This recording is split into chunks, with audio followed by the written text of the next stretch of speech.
Hello, everyone, and welcome to Let's Master English. The podcast that helps you take your English from good to great. My name is Peter. And I'm Sarah. We are so happy you are here with us today. Peter, we have a very special and maybe a very different topic today, don't we? We absolutely do. Today, we are not just talking about grammar or vocabulary, we are talking about something bigger. We are talking about your mindset, your way of thinking. That's right. We are going to look at one of the most famous books in the world. It's called The 7 Habits of Highly Effective People by Stephen Covey. Now, you might be thinking, wait, isn't that a business book? I'm an English learner, not a CEO. But trust us, these habits, these 7 ideas are incredibly useful for anyone trying to learn a new skill. And learning English is a big, amazing project. These habits are the perfect tools to help you succeed. They help you build a system for learning that actually works. So today, we are going to walk you through all 7 habits and show you exactly how to use them to become a highly effective English learner. We'll give you tips, tricks, and as always, we have some great stories from English learners around the globe. Are you ready, Peter? I'm ready. Let's get effective. Okay, let's dive into Habit 1. This is the foundation for all the others. Habit 1 is be proactive. Proactive. P-R-O-A-C-T-I-V-E.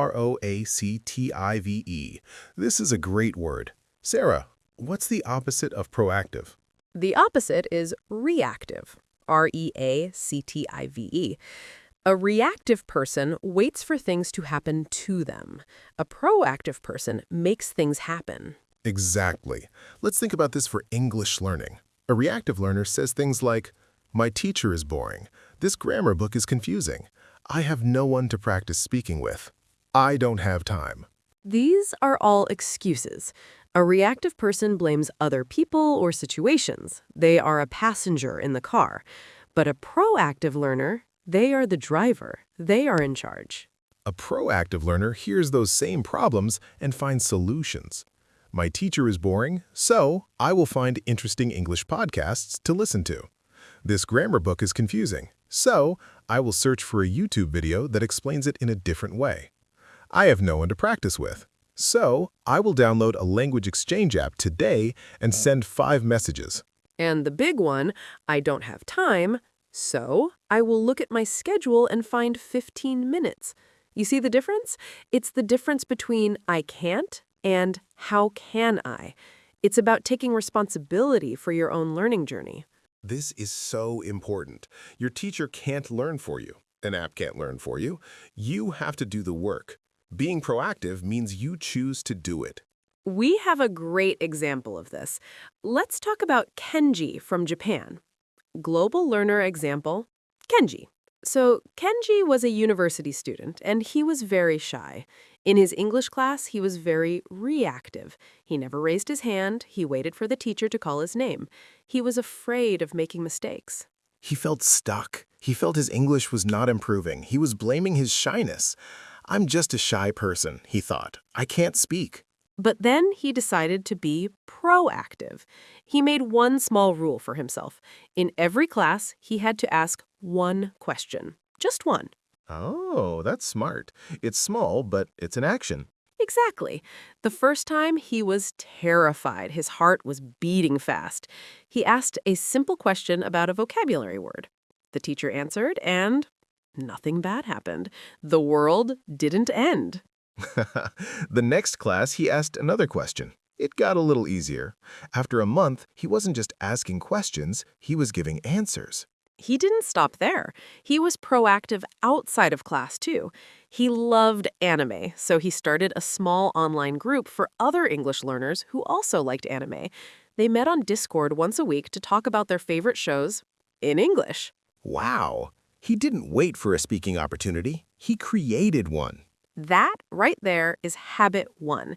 Kenji stopped being a passenger and became the driver of his English journey. That's a fantastic story. So let's give our listeners a practical tip. We call this the problem-solution flip. How does it work? First, take a piece of paper. On the left side, write down all your reactive thoughts about learning English. For example, I never understand native speakers when they talk fast. Okay, I have my complaint. What's next? Now, on the right side, flip it. Change it from a problem to a proactive solution.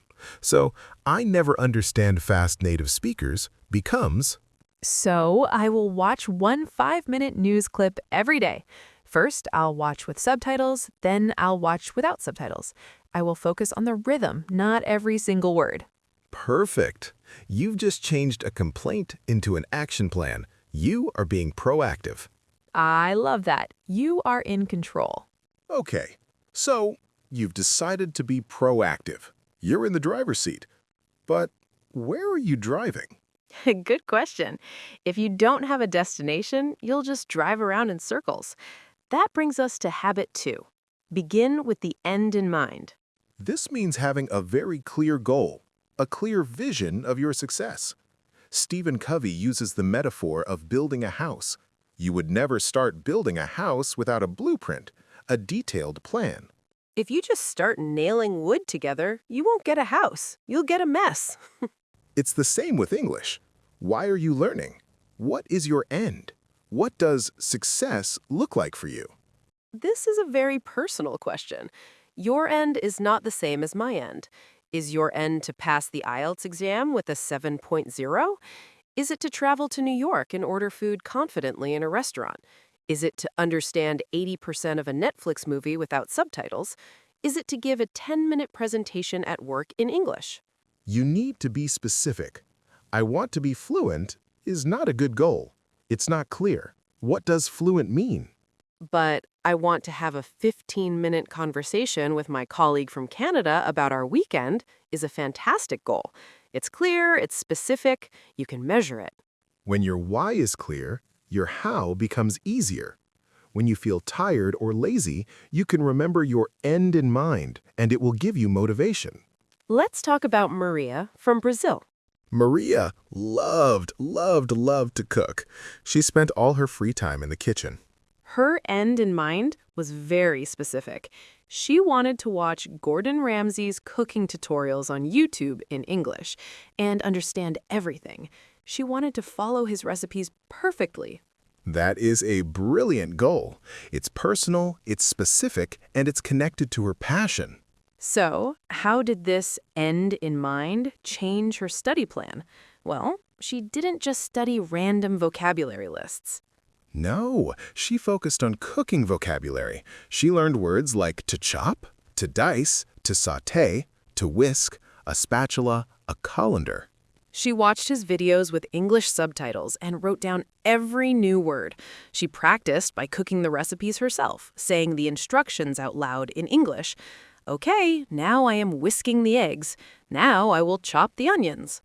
She was connecting the language directly to a real-world action, and because her goal was so clear and so motivating, she never got bored. After 6 months, she cooked a perfect beef Wellington, following Gordon's instructions 100% in English. She had achieved her end. What a delicious success story. It really is. So, let's give our listeners a tip for this habit. This tip is to write your English mission statement. A mission statement? That sounds very serious. It is, but it's also simple. It's 1 or 2 sentences that describe your end in mind. It starts with, I am mastering English so that I can. Oh, I like that. So my example might be, I am mastering English so that I can confidently join a business meeting with my international clients and share my ideas clearly. Perfect. Or, I am mastering English so that I can read Harry Potter in its original language and enjoy J.K. Rowling's real words. I am mastering English so that I can travel the world by myself and make friends in every new country. Once you have your sentence, write it on a sticky note. Put it on your bathroom mirror, put it on your laptop, make it your computer wallpaper. So you see it every single day. Exactly. That is how you begin with the end in mind. Okay, we've got habit 1, be proactive. You're the driver. And habit 2, begin with the end in mind. You have your destination. Now we need habit 3, put first things first. This is the practical part. This is how you actually drive the car to the destination. This is all about time management. But it's a special kind of time management. It's not just about being busy, it's about being effective. Covey explains this with a simple box, divided into 4 squares. This box organizes your tasks by urgent and important. Urgent means do it now. It needs your attention right away, like a phone call or a text message. Important means this helps you reach your big goal, your end in mind. So we have 4 boxes. 1. Urgent and important. Example, your English exam is tomorrow. 2. Not urgent, but important. Example, reviewing your new vocabulary words for 20 minutes. 3. Urgent, but not important. Example, a notification from Instagram. 4. Not urgent and not important. Example, watching funny cat videos for an hour. I am very good at that last box. But the problem is most people spend all their time in boxes 1, 3, and 4. We spend our lives reacting to urgent things. The phone rings, we answer. We get a message, we reply. But where does real learning happen? It happens in box 2. Not urgent, but important. This is the magic box. These are the activities that build your future. Reading 1 chapter of an English book, listening to 1 15-minute podcast, writing a 100-word journal entry, reviewing your flashcards.